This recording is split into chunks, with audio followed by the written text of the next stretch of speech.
Okay. Hello everyone. Welcome back. Today we are going to start a new topic. जैसा कि हमने आप लोगों को बताया था कि कल पढ़ करके आइएगा अगले टॉपिक के बारे में, जिस टॉपिक का नाम था माइटोकॉन्ड्रिया। तो हेडिंग डालिएगा बेटा जी, माइटोकॉन्ड्रिया।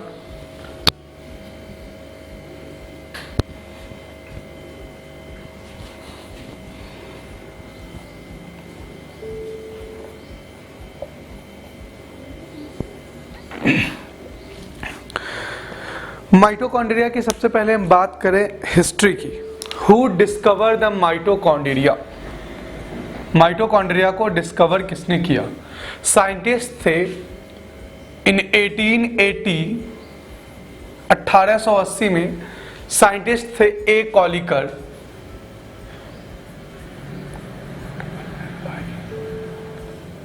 ए कॉलिकर डिस्कवर माइटोकॉन्ड्रिया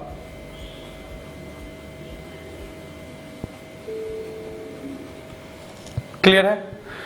तो who discover the mitochondria? Mitochondria को डिस्कवर किसने किया? ए कॉलिकर साहब ने किया। ठीक है। दूसरा, who gives the term mitochondria? जो कॉलिकर साहब ने माइटोकॉन्ड्रिया को डिस्कवर किया था उस टाइम पे इसका नाम माइटोकॉन्ड्रिया नहीं था। क्लियर? तो who gives the term mitochondria? Scientist आए 1882 में। साइंटिस्ट का नाम था बेंडा।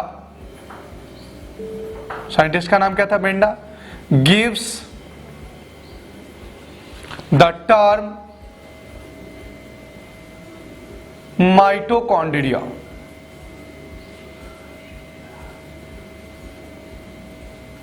क्लियर है?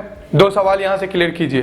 पहला सवाल क्या चीज है कि who discover the mitochondria and when? In 1880 में साइंटिस्ट थे कॉलिकर साहब, जिन्होंने सबसे पहली बार क्या किया? माइटोकॉन्ड्रिया को डिस्कवर किया। दूसरा सवाल, who gives the term mitochondria? खोजने वाले साइंटिस्ट, डिस्कवर करने वाले साइंटिस्ट थे कॉलिकर साहब, और नाम देने वाले, नामकरण करने वाले जो साइंटिस्ट थे उनका नाम क्या था? बेंडा। Clear to everyone? ओके, चलिए अब आगे बात करते हैं कि अकरेंस की, कि माइटोकॉन्ड्रिया कहां प्रेजेंट होगा और कहां एब्सेंट होगा। ठीक है, तो लिखिएगा इन प्रोकैरियोटिक सेल। अगर हम बात करें कि इन प्रोकैरियोटिक सेल,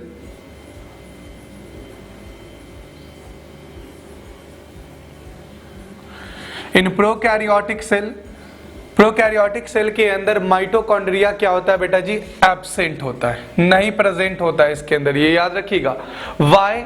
हमने जब हम difference between the prokaryotic and eukaryotic cell देख रहे थे पिछली प्रीवियस क्लास में, तो हमने वहां पर देखा था कि प्रोकैरियोटिक सेल के अंदर जितने भी मेम्ब्रेन बाउंडेड सेल ऑर्गेनेलीज होते हैं वो सबके सब क्या होते हैं?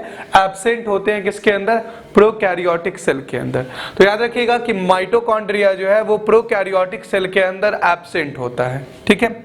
यूकैरियोटिक सेल के अंदर ये क्या होंगे? प्रेजेंट होंगे। ये याद रखिएगा। किसके अंदर? यूकैरियोटिक सेल के अंदर ये क्या होगा? प्रेजेंट होगा। एक्सेप्शन है यहां पर कुछ जिसके अंदर ये क्या होंगे? एब्सेंट होंगे। याद रखिएगा, एक्सेप्शन के केसेस में क्या है? एक्सेप्ट कौन से? मैच्योर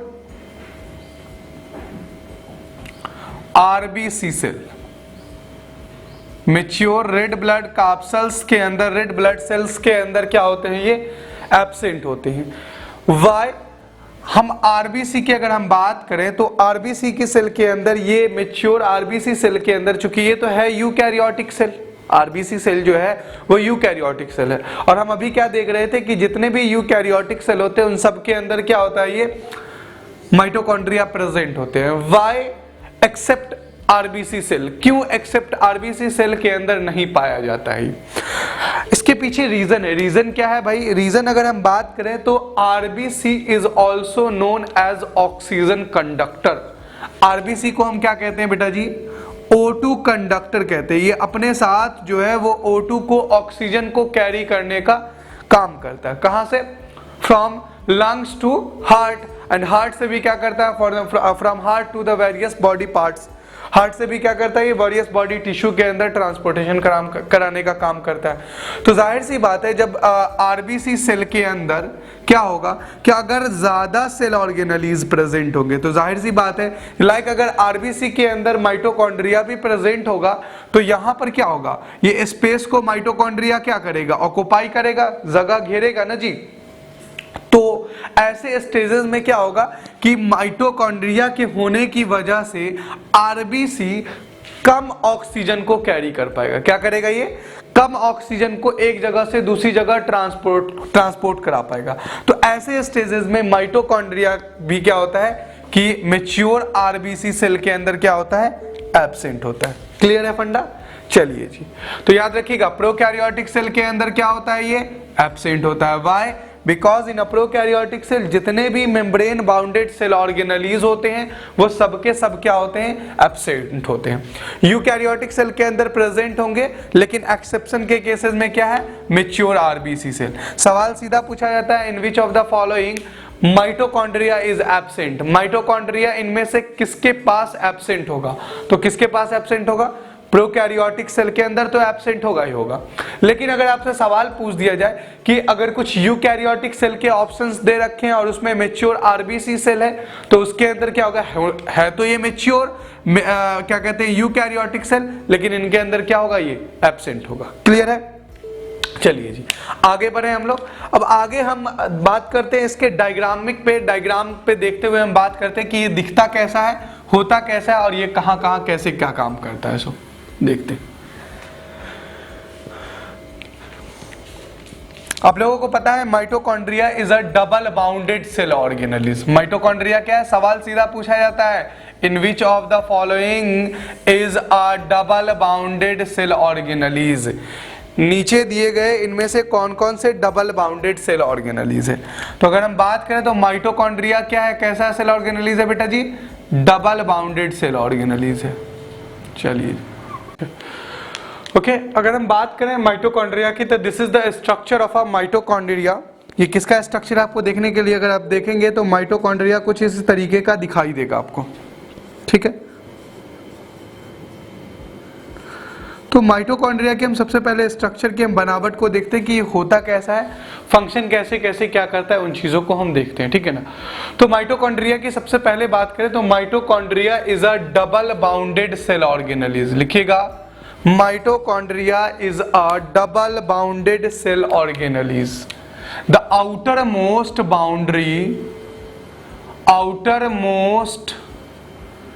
boundary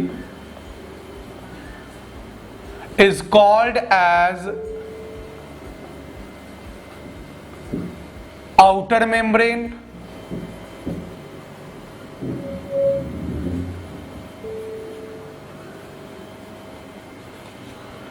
देखिए माइटोकॉन्ड्रिया के यहाँ आपको डायग्राम में देखने में लग रहा होगा कि चीजें जो ब्लू कलर के मार्कर से बना हुआ है, सबसे आउटर मोस्ट बाउंड्री है, उसको हम क्या बोलेंगे, आउटर मेम्ब्रेन बोलेंगे। क्लियर है फंडा?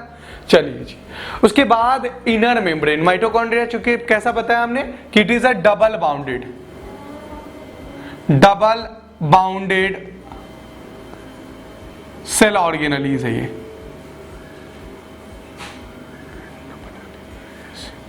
बहुत अहम है ये कि in which of the following is a double bounded cell organelles. कुछ और भी सेल ऑर्गेनलीज के आपको ऑप्शन दे रखे होंगे और वहां पर माइटोकॉन्ड्रिया अगर दे रखा होगा तो mitochondria is a double bounded cell organelles. The outer most boundary is called as outer membrane और the inner side membrane is called as inner membrane. Between the outer membrane and inner membrane the space is present is called as outer chamber.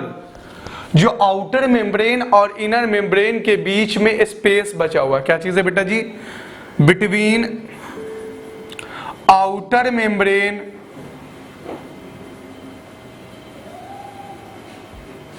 And inner membrane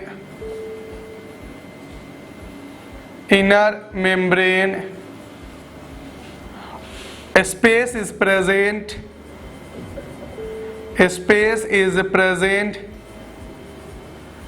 is called as outer chamber. क्या कहते हैं इसे हम, outer chamber. देखिएगा, यानी ये दूरी, ये जो स्पेस है, ये स्पेस क्या कहलाएगी, बिटवीन आउटर मेम्ब्रेन और इनर मेम्ब्रेन के बीच की जो स्पेस है, इस स्पेस को हम क्या कहेंगे, आउटर चेम्बर कहेंगे। क्लियर है फंडा?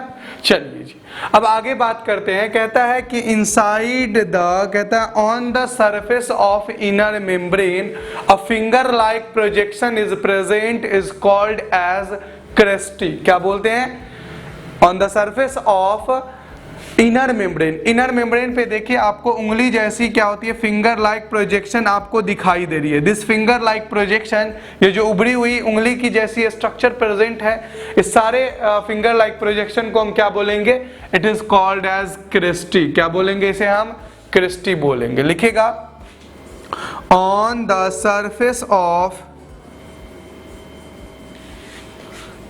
Inner membrane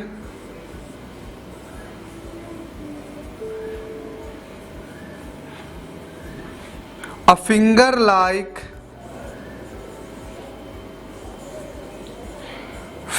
like projection is present is called as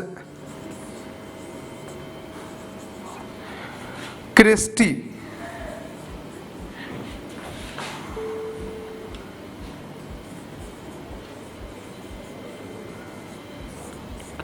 अहम है, इंपॉर्टेंट है, याद रखिएगा क्या चीज है कि on the surface of inner membrane, inner membrane पे कहीं कहीं पे क्या होता है कि फिंगर लाइक प्रोजेक्शन डेवलप होते हैं। This finger like projection is called as, क्या कहेंगे इसे हम, क्रिस्टी बोलेंगे। Okay, next, on Christie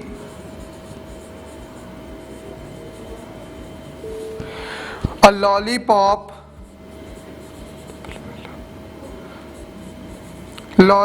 like a structure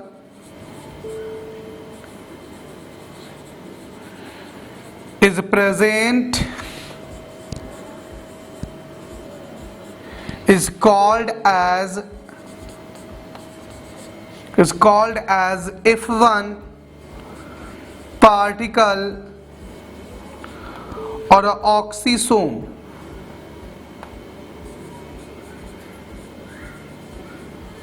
देखिए इस क्रिस्टी के ऊपर आपको ये ब्लू कलर में जो देख रखा है, ये लॉलीपॉप लाइक स्ट्रक्चर कह सकते हैं। कहीं कहीं पे बुक पे क्या लिखा रखा है, it look like a matches stick like structure, माचिस के तीली जैसी स्ट्रक्चर प्रेजेंट होती है, दैट इज कॉल्ड एज, क्या कहेंगे इसे हम, क्रिस्टी कहेंगे। क्लियर है फंडा? चलिए जी, ओके, आगे बढ़े। अब आगे कहता है कि अगर हम बात करें, mitochondria contain own DNA and own ribosome. लिखिएगा, mitochondria has own DNA, mitochondria के पास क्या होता है, अपना डीएनए होता है। याद रखिएगा, it contain own genetic material. सवाल पूछा जाता है, in which of the following cell organelles has contained own genetic material? The mitochondria contain own genetic material and own ribosome। Ribosome भी इसके पास कैसा होता है, अपना होता है। देखिएगा कैसा राइबोसोम होता है, याद रखिएगा 70S राइबोसोम प्रेजेंट होता है। हमने जितना भी पढ़ा था कि जितने भी प्रोकैरियोटिक सेल होते हैं वो उन सब के अंदर क्या होता है, 70S राइबोसोम होता है। लेकिन माइटोकॉन्ड्रिया यूकैरियोटिक सेल होने के बावजूद इसके अंदर कैसा है, 70S राइबोसोम है। It is a exception. याद रखिएगा, दो ऐसे सेल ऑर्गेनेलिज है जिनके अंदर 70S राइबोसोम पाया जाता है, एक तो माइटोकॉन्ड्रिया और दूसरा आपका क्लोरोप्लास्ट। उसके पास भी own DNA and own genetic material होता है। तो सवाल, in which of the following cell organelles have contain own genetic material and own ribosome.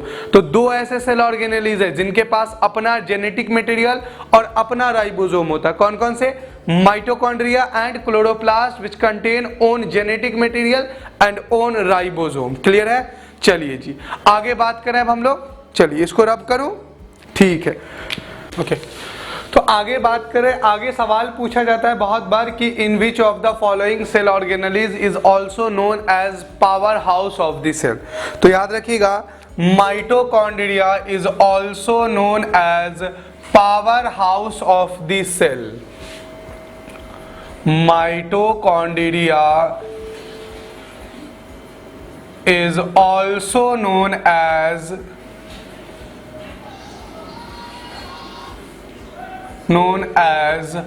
powerhouse of the cell। Mitochondria को क्या कहा जाता है भाई? Power house of the cell कहा जाता है। It is also known as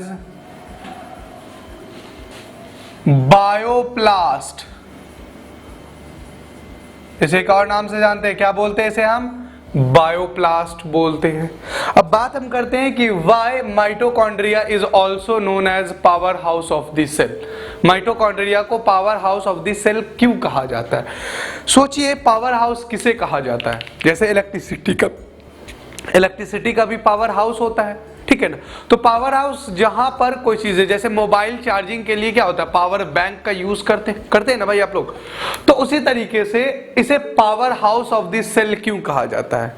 क्योंकि माइटोकॉन्ड्रिया, जो भी चीजें हम खाते पीते हैं, जो भी एनर्जी की न्यूट्रिएंट मटेरियल है, सारी चीजें हमें जो ऊर्जा देती है, एनर्जी देती है, वो सब इस माइटोकॉन्ड्रिया के अंदर जाकर के क्या होता है? स्टोर्ड होता है। Why mitochondria is also known as power house of the cell? Mitochondria stored energy in the form of ATP, adenosine triphosphate. क्या कहते हैं? Mitochondria stored energy in the form of ATP. ATP बोले तो adenosine triphosphate. It is the, कह सकते हैं ATP is also known as, कहा जाता है क्या चीज है इसे? ATP is also known as coin of the cell बोलते हैं इसे, करेंसी ऑफ द सेल बोलते हैं। Why? Because it help in the exchanges of energy. तो माइटोकॉन्ड्रिया अपने अंदर एनर्जी को एटीपी के रूप में क्या करता है? संचित रखता है, स्टोर्ड रखता है। That's why it is also known as power house of the cell. तो लिखिएगा mitochondria stored energy, mitochondria store energy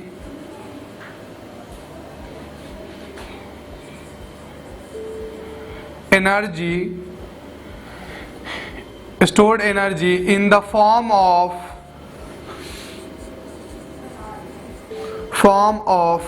ATP। ATP क्या है बेटा जी? Adenosine triphosphate.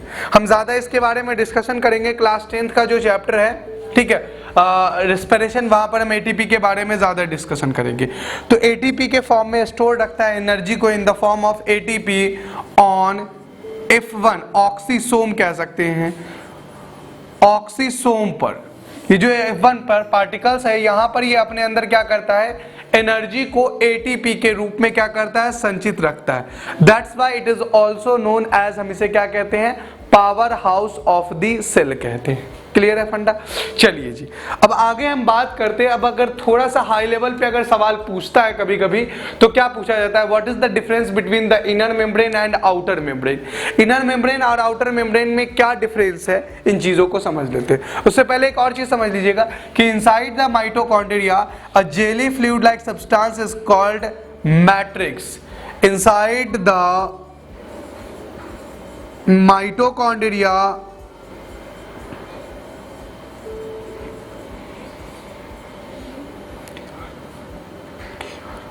a jelly fluid like a structure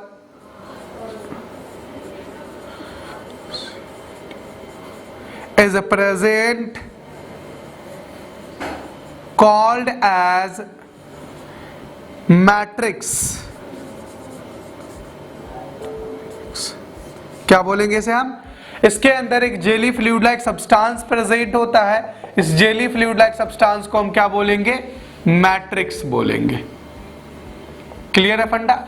चलिए जी, अब थोड़ा सा अगर ज्यादा हाई लेवल पे अगर सवाल पूछा जाएगा तो सवाल ये होगा कि what is the difference between outer membrane of mitochondria and inner membrane of mitochondria. तो जरा सा हेडिंग डालिएगा, इस डायग्राम को पूरे को मैं रब कर रहा हूं, ठीक है, ठीक है। चलिए, तो नाउ अब लिखिएगा एक तरफ बेटा जी आउटर मेम्ब्रेन,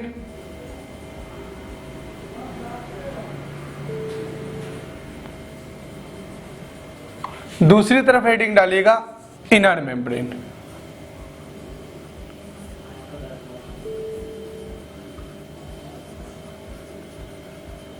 ठीक है, आउटर मेम्ब्रेन में अगर हम बात करें कि what is the difference between outer membrane and inner membrane, तो जो आउटर मेम्ब्रेन है उस आउटर मेम्ब्रेन में क्या होती है, protein percentage is high,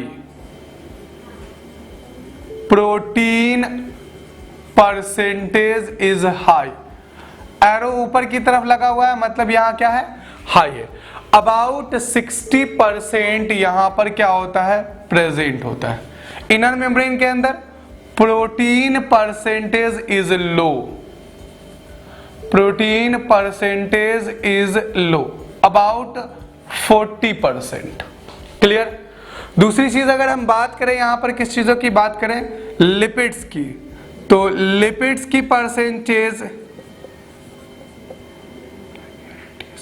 lipids percentage is low. Outer membrane में लिपिड्स की परसेंटेज क्या होती है बेटा जी, लो होती है। इनर मेम्ब्रेन में लिपिड्स की परसेंटेज हाई होती है, lipids percentage is high, about 7 time. कितना टाइम, लगभग 7 गुना ज्यादा होता है आउटर मेम्ब्रेन के कंपेयर में इनर मेम्ब्रेन में। क्लियर। उसके बाद अगर हम बात करें किस चीजों की, एंजाइम की, enzyme percentage is high in outer membrane, और इनर मेम्ब्रेन में एंजाइम की जो परसेंटेज होगी वो क्या होगी बेटा जी, enzyme percentage is low. Clear. चलिए, इसी से अगर सवाल पूछ देगा तो सवाल क्या पूछ सकता है कि in a mitochondria the protein percentage is in which of the following how, किसमें ज्यादा होगा, प्रोटीन की परसेंटेज आउटर मेम्ब्रेन में ज्यादा होगा या इनर मेम्ब्रेन में, तो याद रखिएगा किसमें होता है, आउटर मेम्ब्रेन में। इनर मेम्ब्रेन में सिर्फ क्या होती है, लिपिड्स की परसेंटेज आउटर मेम्ब्रेन में क्या है, कम है, लिपिड्स की परसेंटेज इनर मेम्ब्रेन में क्या है, ज्यादा है। तो इस तरीके से सवाल आपसे पूछ लेगा। चलिए अब आगे हम बात करते हैं, कहता है कि mitochondria is also known as site of cellular respiration. लिख लीजिएगा, mitochondria is also known as, mitochondria is also known as site of cellular respiration। Site of cellular respiration, site of cellular respiration से क्या mean है, क्या मतलब है। अगर हम बात करें बेटा जी रेस्पिरेशन की, तो रेस्पिरेशन इज 2 टाइप। रिस्पिरेशन कितने तरीके का होता है, 2 तरीके का रिस्पिरेशन होता है, एक होता है एरोबिक रिस्पिरेशन और एक होता है एनारोबिक रिस्पिरेशन। तो एरोबिक रिस्पिरेशन किसको कहते हैं, the respiration which is conduct in the presence of oxygen. ठीक है, वो रिस्पिरेशन जो ऑक्सीजन के उपस्थिति में होता है, in the present of oxygen, oxygen की उपस्थिति में होता है, उसको हम क्या बोलते हैं, aerobic respiration.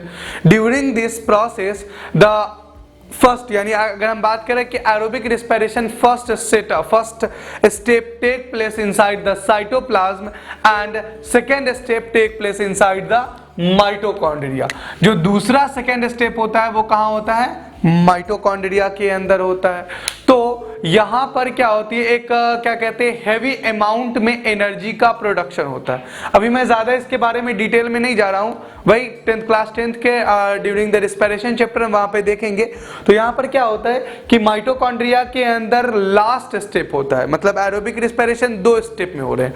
First step take place inside the cytoplasm and second step take place inside the mitochondria. During the aerobic respiration a heavy amount of energy is produced, about 38 ATP, लगभग 38 ATP का production होता है किस दौरान, aerobic respiration के दौरान।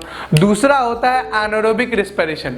During the anaerobic respiration क्या कहते हैं, what is the anaerobic respiration, the respiration which take place, कह सकते हैं कि the respiration which conduct in the absence of oxygen, वो रिस्पिरेशन जो ऑक्सीजन की अनुपस्थिति में होता, ऑक्सीजन नहीं हो प्रेजेंट, तो ऐसे रिस्पिरेशन को हम क्या कहते थे, एनारोबिक रिस्पिरेशन कहते हैं। तो एनारोबिक रिस्पिरेशन के दौरान बहुत कम अमाउंट में, लगभग 2 ATP एनर्जी का प्रोडक्शन होता है। कितने ATP का, लगभग 2 ATP का, तो वहां पर बहुत कम एनर्जी प्रोड्यूस होता है, ठीक है। तो इसलिए mitochondria is also known as site of cellular respiration, या आप कह सकते हैं साइट ऑफ एरोबिक रिस्पिरेशन भी कह सकते हैं इसको। क्लियर, ठीक है। अब आगे बढ़ते हैं, माइटोकॉन्ड्रिया कंप्लीट हो गया। अब माइटोकॉन्ड्रिया पे हम सवाल सब कर लेते हैं कि माइटोकॉन्ड्रिया से सवाल क्या क्या पूछे जाते हैं। सवाल, in which of the following is also known as power house of the cell, बहुत बार पूछा जाता है, बोर्ड, एंट्रेंस, सब चीजों में, SSC तक में एग्जाम में ये पूछा जाता है। तो power house of the cell किसको कहेंगे, माइटोकॉन्ड्रिया को कहेंगे। सवाल पूछा जाता है, in which of the following is a double bounded cell organelles, mitochondria is a double bounded cell organelles. दूसरा, नेक्स्ट सवाल पे अगर आते हैं तो सवाल कि साइट ऑफ सेलुलर रिस्पिरेशन किसको कहते हैं, माइटोकॉन्ड्रिया को कहते हैं। क्यों कहते हैं, हमने सारी चीजें डिस्कशन कर ली है, ठीक है ना। उसके बाद माइटोकॉन्ड्रिया को डिस्कवर किसने किया, ए कॉलिकर ने किया। कब किया, 1880 में किया।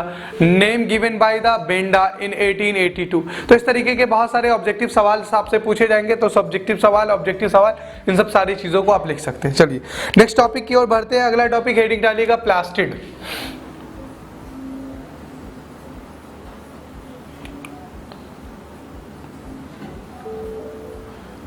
प्लास्टिड, प्लास्टिड की अगर हम बात करें तो प्लास्टिड इज डिस्कवर्ड बाय इन 1865, 1865 में साइंटिस्ट आए, कौन से भाई, ई हैकेल। ई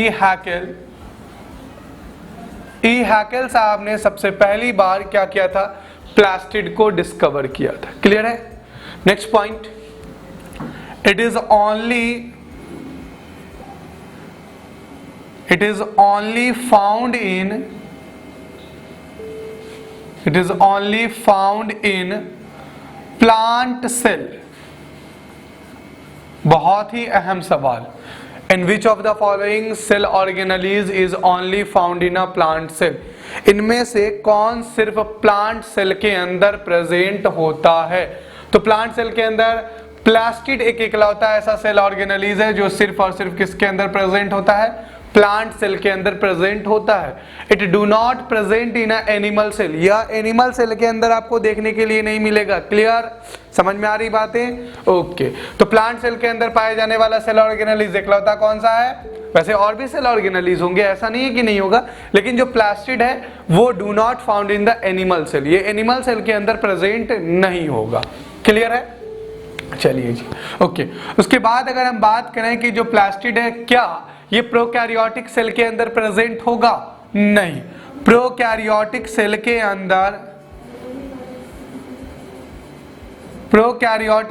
अंदर ये क्या होगा, एब्सेंट होगा। क्लियर है फंडा।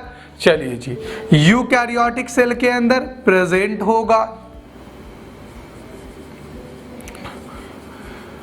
यूकैरियोटिक सेल के अंदर ये क्या होगा, प्रेजेंट होगा। कौन, प्लास्टिड प्रेजेंट होगा। क्लियर, प्लांट में ही, प्रोकैरियोटिक यूकैरियोटिक, तो प्लांट का जो प्रोकैरियोटिक सेल होगा उसके अंदर प्रेजेंट नहीं होगा, यूकैरियोटिक सेल के अंदर ये प्रेजेंट होंगे। Why, because it is a double bounded cell organelles. लिखिएगा प्लास्टिड या क्लोरोप्लास्ट जो किसी का पार्ट है, तो chloroplast is a double bounded cell organelles, तो that's why it is not present in a prokaryotic cell. Plastid on the basis of pigment, pigment के basis पर क्या किया गया है, प्लास्टिड को 3 टाइपों में डिवाइड किया गया है। लिखिएगा, on the basis of pigment,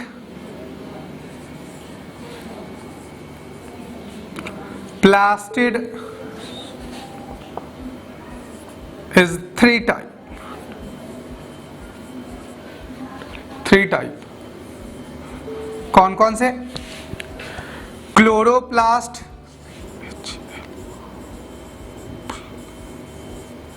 chromoplast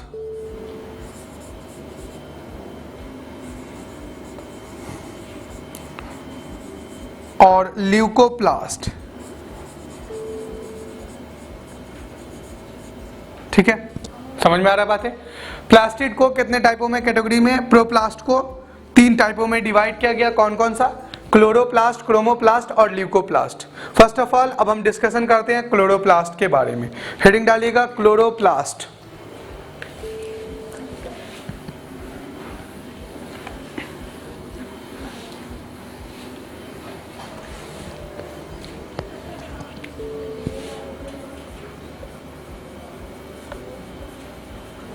chloroplast, chloroplast की अगर हम बात करें डिस्कवर की, तो it is discovered by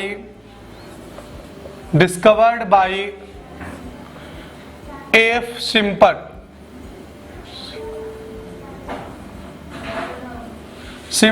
in 1885। in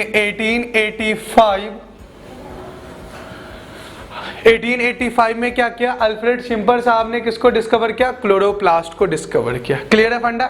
चलिए जी। It is a double bounded cell organelles. It is a double bounded cell organelles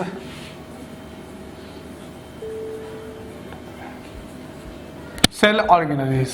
chloroplast कैसा है? 2 ऐसे सेल ऑर्गेनेलिज है, 3 बेटा जी ऐसा बल्कि सेल ऑर्गेनेलिज है जो डबल बाउंडेड है। याद रखिएगा, माइटोकॉन्ड्रिया हमने देखा, क्लोरोप्लास्ट को हमने देखा और साथ ही साथ न्यूक्लियस। ये तीनों ऐसे हैं जो डबल बाउंडेड सेल ऑर्गेनेलिज, जिनके ऊपर 2 झिल्लियां उपस्थित होती है, 2 मेम्ब्रेन प्रेजेंट होती है। क्लियर है? तो ये डबल बाउंडेड सेल ऑर्गेनेलिज है। चलिए भाई, अब हम इसके स्ट्रक्चर की बात करते हैं कि जो क्लोरोप्लास्ट होता है वो देखने में कैसा होता है। तो क्लोरोप्लास्ट कैसा है? सबसे पहली बात करें तो इसका भी जो शेप होता है वो रैकेट शेप होगा, कभी क्लब शेप लाइक स्ट्रक्चर होगा, कभी रॉड शेप लाइक स्ट्रक्चर होगा, ओवल शेप लाइक स्ट्रक्चर। इस तरीके के वेरियस टाइप ऑफ शेप देख सकते हैं। तो it is a double bounded cell organelles. तो जाहिर सी बात है 2 इसके ऊपर मेम्ब्रेन बनाइए आप। It is a double bounded cell organelles. तो कहता है कि the outer most boundary is called as outer membrane. ये क्या हो गया बेटा जी आपका? Outer membrane. दूसरा वाला झिल्ली क्या कहलाएगा इसका? Inner membrane.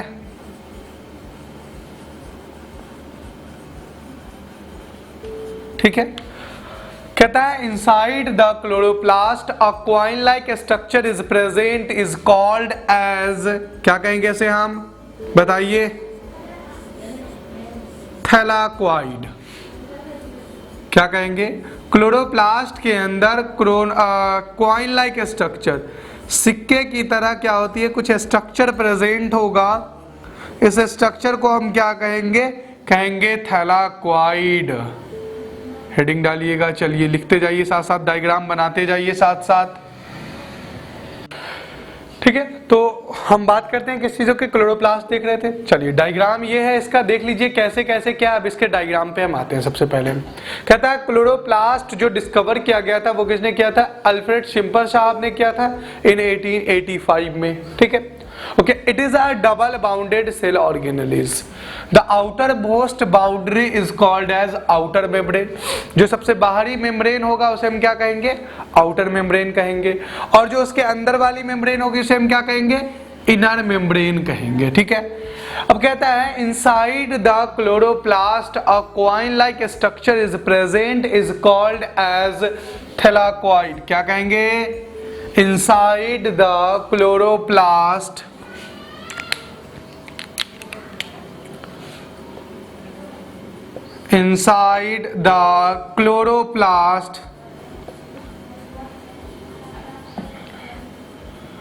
a coin-like structure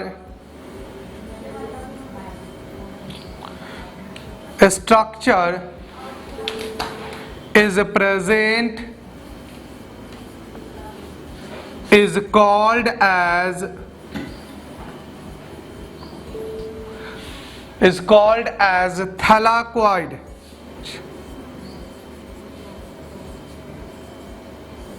देखिए क्या कह रहा है सवाल कह रहा है कि कॉइन लाइक स्ट्रक्चर जो प्रेजेंट है किसके अंदर, कॉइन लाइक स्ट्रक्चर प्रेजेंट है क्लोरोप्लास्ट के अंदर। तो एक अगर सिक्के की तरह स्ट्रक्चर अगर प्रेजेंट है कॉइन की तरह, जो आप देखते होंगे 10 का 5 का 1 का कॉइन, उस तरीके की अगर एक कॉइन लाइक स्ट्रक्चर जो प्रेजेंट है, इस कॉइन लाइक स्ट्रक्चर को हम क्या कहेंगे, इस कॉइन लाइक स्ट्रक्चर को हम कहेंगे थैलाकोइड कहेंगे। क्लियर है फंडा। अब कहता है group of a thylakoid, group of a thylakoid is called as granum. Group of a thylakoid is called as granum. क्या कहेंगे इसे बेटा जी, हम ग्रेनम कहेंगे। नहीं समझ में आ रहा है, मतलब यूं समझिए कि क्लोरोप्लास्ट के अंदर अगर एक सिक्का इस तरीके का है तो इस एक सिक्के को हम क्या कहेंगे, हम कहेंगे इसे हम थैलाकोइड। ठीक है। और इस तरीके के सिक्के का अगर ग्रुप है, समूह है पूरा, ठीक है ना, तो इस तरीके के सिक्के के समूह को हम क्या कहेंगे, group of a thylakoid is called as granum. समझ में आ रहा बात। एक सिक्के की तरह अगर स्ट्रक्चर है तो उसे एक सिक्के की तरह स्ट्रक्चर को हम क्या कहेंगे, हम कहेंगे थैलाकोइड कहेंगे। और group of a thylakoid is called as, क्या कहेंगे उसे हम, ग्रेनम कहेंगे। सवाल कई बार पूछा जा चुका है क्या, कि group of a thylakoid is called as granum कहेंगे। अब a coin like structure is present inside the chloroplast is called as, क्या कहेंगे उसे हम, थैलाकोइड कहेंगे। क्लियर है। लिखिएगा, each chloroplast contain about, each chloroplast contain about 40 to 60 granum. लगभग कितना, जितने एक क्लोरोप्लास्ट के अंदर इस तरीके का जो पूरा ग्रुप है, इस तरीके के ग्रुप थैलाकोइड के लगभग वो कितने होंगे बेटा जी, 40 से 60 होंगे। ठीक है ना। And each granum contain about, each granum contain about 25 to 30 thylakoid. Clear है फंडा। कितने, लगभग 25 से 30 थैलाकोइड एक ग्रेनम के अंदर आएगा। क्लियर है फंडा, समझ में आ रही बातें। मतलब क्या कि एक क्लोरोप्लास्ट के अंदर लगभग 40 से 60 क्या होंगे, इस तरीके का थैलाकोइड का ग्रुप पाया जाएगा, जिसे हम क्या कहेंगे, ग्रेनम कहेंगे। एंड ईच ग्रेनम, और हर एक ग्रेनम के अंदर, हमने यहां पर तो 3 का समूह बना दिया था, लेकिन ऐसे क्वाइन के जो ग्रुप होंगे लगभग वो कितने होंगे, 25 से 30 प्रेजेंट होंगे। क्लियर है फंडा। चलिए जी आगे बढ़ते हैं। अब कहता है chloroplast contain a special type of pigment is called as chlorophyll. Chloroplast के अंदर क्या होता है बेटा जी, एक स्पेशल टाइप का पिगमेंट प्रेजेंट होता है।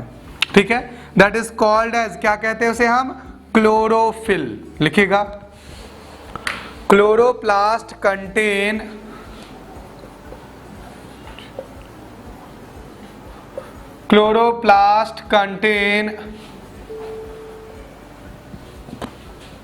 a special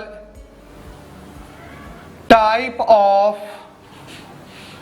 pigment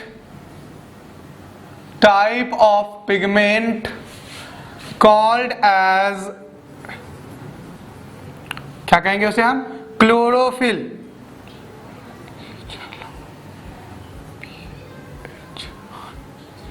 क्या कहेंगे इसे हम, क्लोरोफिल। सीधा सवाल पूछा जाता है कि inside the chloroplast a special type of pigment is called as, क्या कहेंगे इसे हम, क्लोरोफिल कहेंगे। What is the function of a chlorophyll here? Chlorophyll का यहां पर काम क्या होगा? तो chlorophyll which help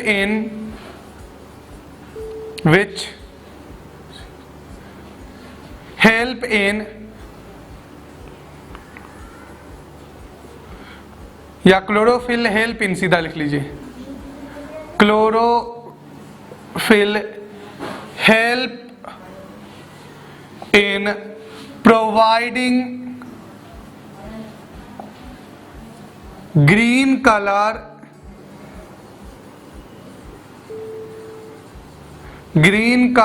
of a leaf।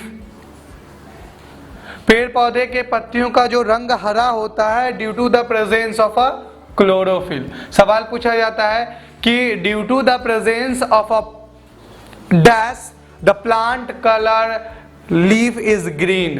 पौधे के पत्तियों का रंग जो हरा होता है, ग्रीन होता है, वाई, क्यों होता है प्रेजेंट? तो due to the presence of a chlorophyll. Clear, याद रखिएगा।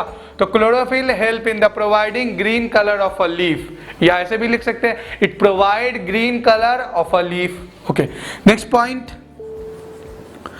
पॉइंट अगर हम बात करें, क्या कहता है? Chlorophyll help in a photosynthesis. किस चीजों में मदद करता है? Chlorophyll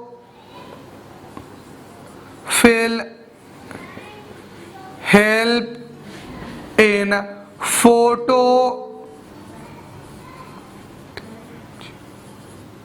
photosynthesis. किस चीजों में मदद करता है? फोटोसिंथेसिस में मदद करता है। अब सवाल यह है कि व्हाट इज फोटोसिंथेसिस? कहता है कि द ऑटोट्रॉफिक, जो इतने भी ऑटोट्रॉफिक एनिमल्स होते हैं, कहता है व्हाट इज ऑटोट्रॉफिक? तो the word auto that is derived from the Greek word that means self and troph that mean nutrition. कहता है the organism which synthesize their own food is called as, क्या कहेंगे उसे हम? Autotrophic. तो autotrophic किसको कहेंगे? जो एनिमल्स, जो ऑर्गेनिज्म अपना खाना क्या करता हो? खुद ब खुद सिंथेसाइज करता हो, तो उसे हम क्या बोलते हैं? ऑटोट्रॉफिक बोलते हैं। तो कहता है the autotrophic animal make their own food by a process is called as photosynthesis. जितने भी ऑटोट्रॉफिक एनिमल होते हैं वो जिस प्रोसेस से अपने खाने को बनाते हैं उस प्रोसेस को हम क्या कहते हैं? फोटोसिंथेसिस कहते हैं। तो फोटोसिंथेसिस होने के लिए 4 चीजों का होना बहुत लाजमी है। कितनी चीजों का बेटा जी? 4 रॉ मटेरियल के बगैर फोटोसिंथेसिस नहीं होगा। सबसे पहला तो आपका क्या है? क्लोरोफिल। क्या है बेटा जी? क्लोरोफिल। दूसरा है आपका सनलाइट, और तीसरा है आपका बेटा जी कौन सा? सनलाइट के अलावा आपका कौन सा है? कार्बन डाइऑक्साइड CO2, और चौथा है आपका वाटर H2O। इनमें से अगर कोई भी, अगर एक भी क्या होते हैं कि रॉ मटेरियल एब्सेंस है तो फोटोसिंथेसिस डज नॉट अकर। ठीक है, तो क्लोरोफिल क्या मदद करता है? क्लोरोफिल हेल्प इन द, हमने क्या कहा? Chlorophyll help in the photosynthesis. तो during the photosynthesis what help of a chlorophyll? क्या है क्लोरोफिल का क्या काम होता है? तो क्लोरोफिल का काम होता है ड्यूरिंग द, हेडिंग लिखिएगा, during the photosynthesis, during the photosynthesis chlorophyll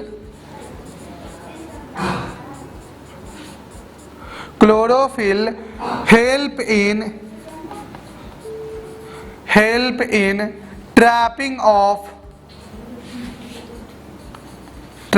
of sunlight,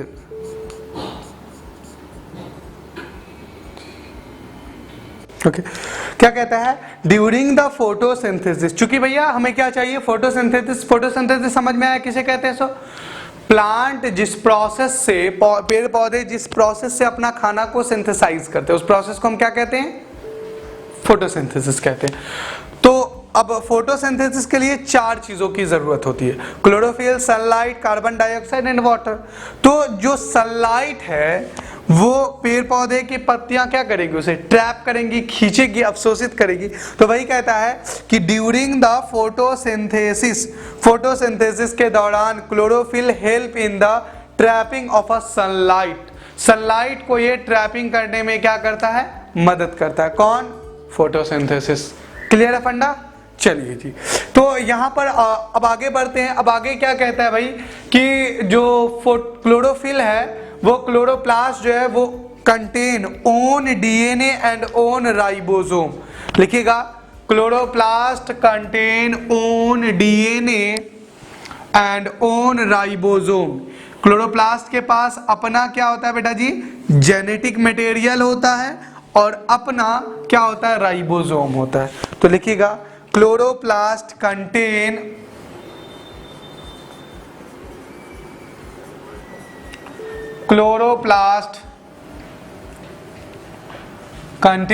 own DNA and own ribosome।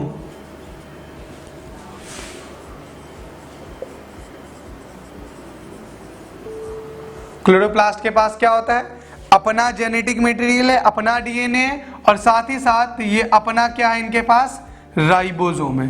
फिर राइबोसोम कैसा है, 70S टाइप, मतलब छोटे राइबोसोम प्रेजेंट होंगे इनके अंदर। क्लियर है फंडा। चलिए जी, काफी है, इनफ है क्लोरोप्लास्ट 9th लेवल पे इतना। चलिए अब आगे बढ़ते हैं। दूसरा था आपका कौन सा, दूसरा था आपका ल्यूकोप्लास्ट। क्या था भाई आपका दूसरा, ल्यूकोप्लास्ट। तो हेडिंग डालिएगा ल्यूकोप्लास्ट। लिखिएगा, leucoplast is also known as colourless plastid.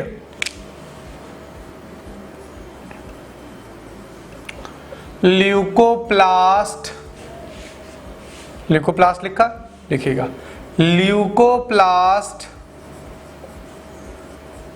is also known as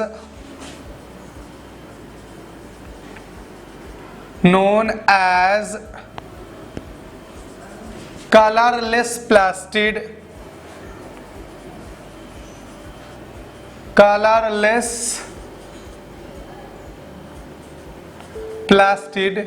because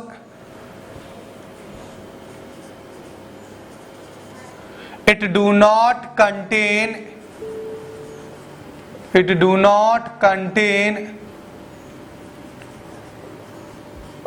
any special type of pigment,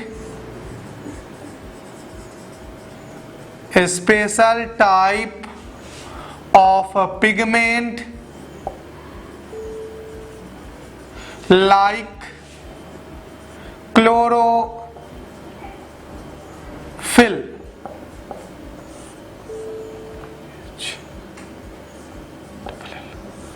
ठीक है। ल्यूकोप्लास्ट, सवाल सीधा पूछा जाता है, in which of the following is also known as colourless plastid. Colourless plastid किसको कहते हैं, तो कलरलेस प्लास्टिड किसको कहेंगे हम, ल्यूकोप्लास्ट को कहेंगे। Why, because it do not contain any special type of a pigment, क्योंकि इसके पास क्लोरोफिल की तरह कोई स्पेशल टाइप ऑफ पिगमेंट नहीं पाया जाता है। That's why it is colourless. इसलिए कैसा होता है, कलरलेस होता है, रंगहीन होता है, इसका कोई कलर नहीं होता है। क्लियर है फंडा। चलिए जी आगे बात करते हैं। क्या कहता है कि on the basis of storage, on the basis of storage leucoplast is 3 type।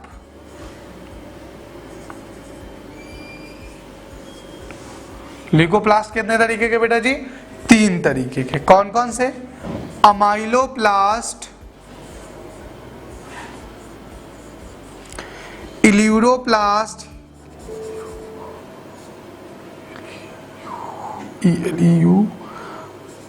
इल्यूरोप्लास्ट and इल्यूरोनप्लास्ट।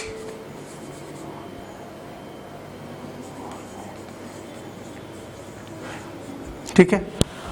अमाइलो, इल्यूरो और इल्यूरॉन कितने तरीके के प्लास्टिड हो गए? ल्यूकोप्लास्ट को कितने तरीकों पे?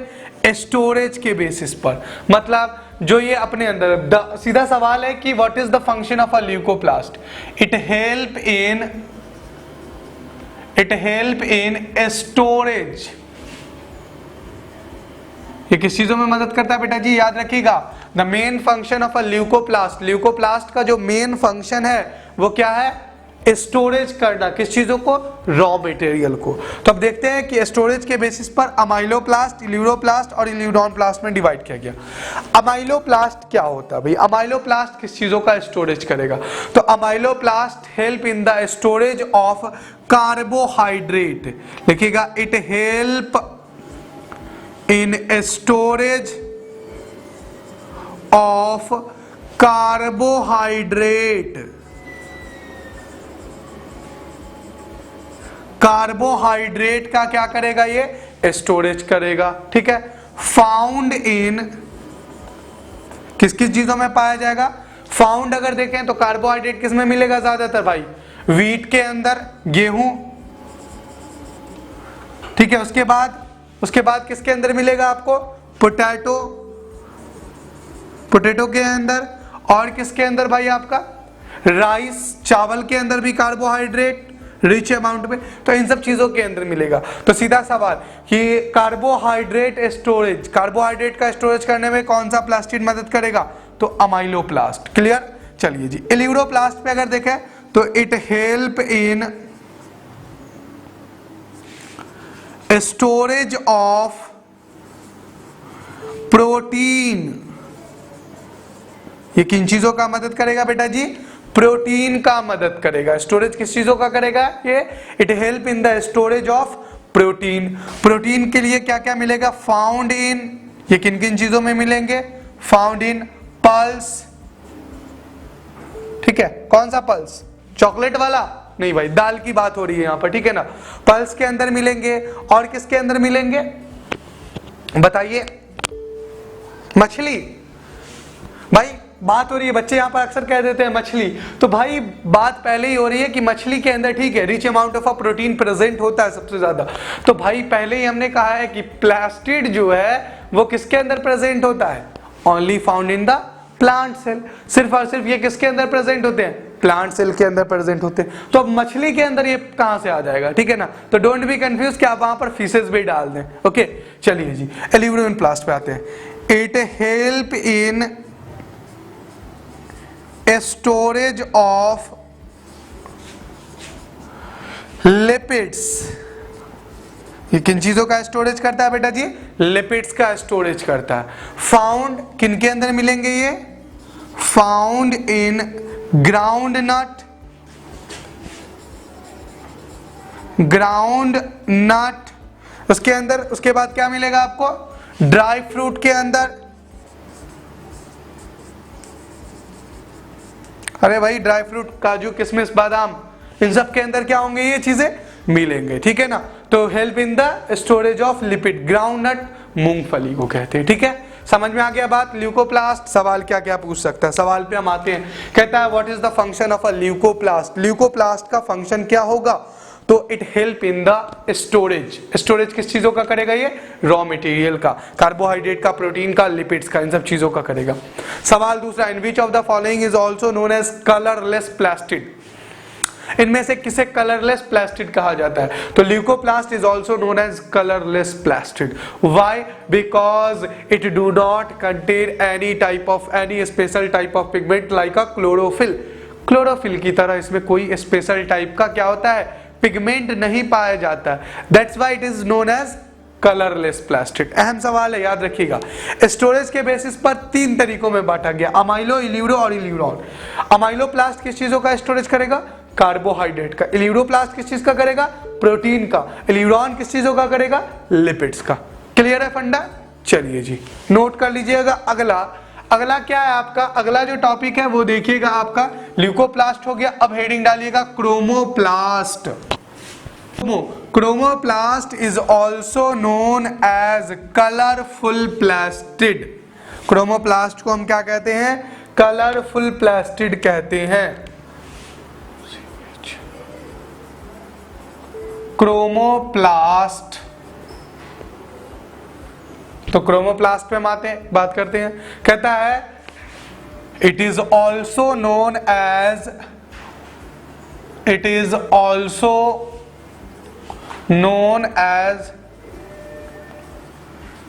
Colourful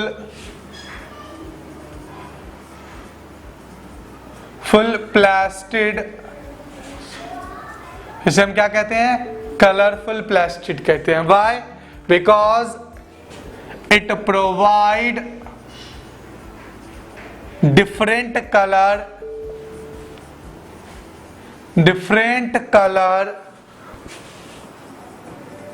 different color of a fruit and flowers। जो पेड़ पौधे के पत्तियों को तो डिफरेंट कलर ऑफ जो फ्लावर्स है, कोई रोज ब्लू है, ब्लैक है, रेड है, वाइट है, पिंक है, हर तरीके के रोज डिफरेंट टाइप ऑफ कलर के देखने के लिए मिलते होंगे। तो डिफरेंट टाइप ऑफ जो फ्रूट होते हैं, जैसे मैंगो रैपनिंग के बाद, पकने के बाद पीला है, लीची लाल हो जाता है। तो ये जो डिफरेंट टाइप ऑफ कलर है, ये कलर किसकी वजह से है? क्रोमोप्लास्ट की वजह से। चाहे वो फ्रूट के अंदर डिफरेंट टाइप ऑफ कलर हो या आपके किसके अंदर? फ्लावर्स के अंदर। तो it provide the different colour of a fruit and flowers. It is also known as colourful plastid. Clear? चलिए जी, ठीक है। यहां पर प्लास्टिड खत्म होता है। अगला टॉपिक जो हम स्टार्ट करेंगे उसमें देखेंगे सेल मेम्ब्रेन, सेल वॉल, और साथ ही साथ आप पढ़ के आइएगा वैक्यूल और न्यूक्लियस। देन ये चैप्टर कंप्लीट हो जाएगा इंशाल्लाह। ठीक है, तो नेक्स्ट क्लास में हम डिस्कशन करेंगे उन सब के बारे में।